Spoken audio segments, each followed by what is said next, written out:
And finally, secret number 7, or stereotype number 7 that we're going to debunk. A bit of a sacred cow, especially for the Aquarians themselves. Aquarians are mad scientists and geniuses. Mm-hmm. Yes, they like to think of themselves as that, but wait for it, sacred cow busting alert. I don't actually think that Aquarians are typically or essentially the genius of the zodiac. Okay. I can back up my claims. I can back it up. Let me just get the notes across here. I can back it up. The 19th century was the time of great inventors and great inventions. Along the way, Thomas Edison became one of the best known and most admired inventors in history. Nikola Tesla is arguably less well known. Only recently has he attracted renewed attention, thanks in part to the electric car company that bears his name. In 1884, when Tesla was 28 years old, he sailed for New York with only 4 cents in his pocket. His money and some of his luggage were stolen on the way over. Like other immigrants, Tesla came to America for work. He had been hired as an engineer at Edison Machine Works in Manhattan. Tesla admired Edison, recalling, "One of the great events in my life was my first meeting with Edison. This wonderful man, who had received no scientific training, yet had accomplished so much, filled me with amazement." Edison was also impressed with the young engineer, remarking to an assistant, "This is a damn good man." It didn't take long, however, for things to turn sour, as the two men disagreed over how electricity should be delivered to the masses.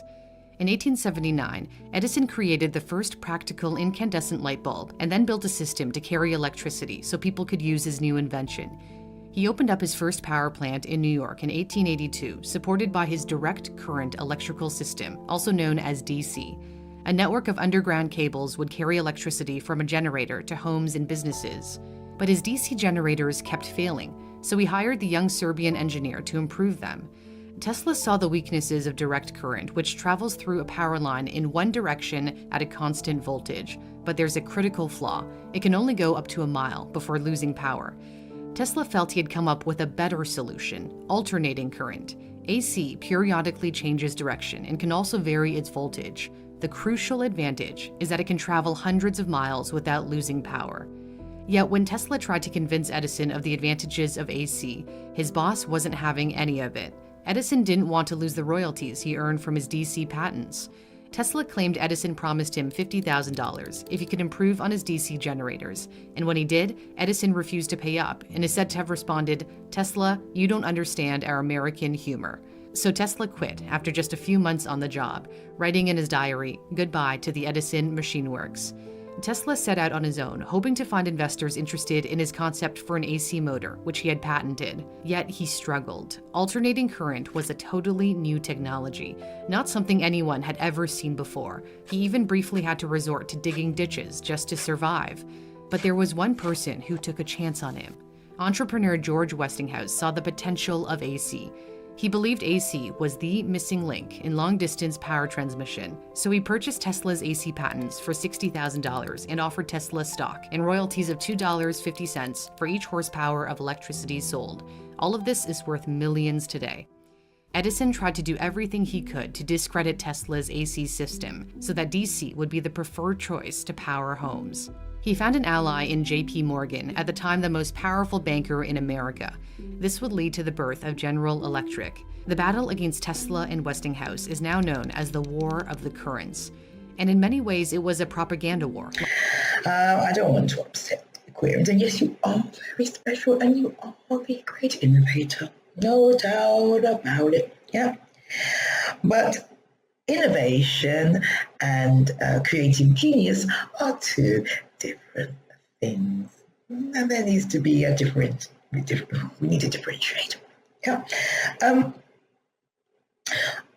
I actually suspect that, I believe that the real creative geniuses, that's, new ideas just coming out of the ether, coming out of the waters, just flowing oneness, are Pisces.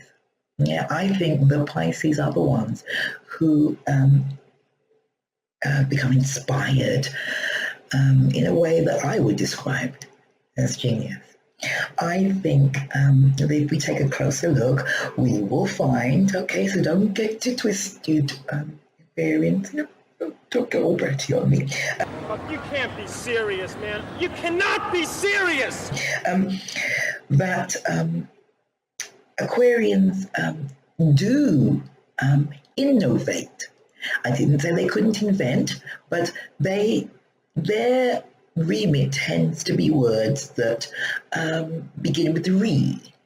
Yeah, reform, revolution, rebellion, and so on and so forth. Because what it actually is essentially is the ability to rehabilitate, an existing structure or principle or philosophy or system of any kind, and that is to progress it, bring it to the next step. Yeah, it's like transhumanism, bringing man to become X-Men, yes? Molding man with machine and all that nonsense. And breaking the existing structure, not completely, but breaking it down enough, detonating it enough that we can reconfigure it in a better, more advanced configuration. And that's what I think it is. Aquarius is more about the change in ideals and principles.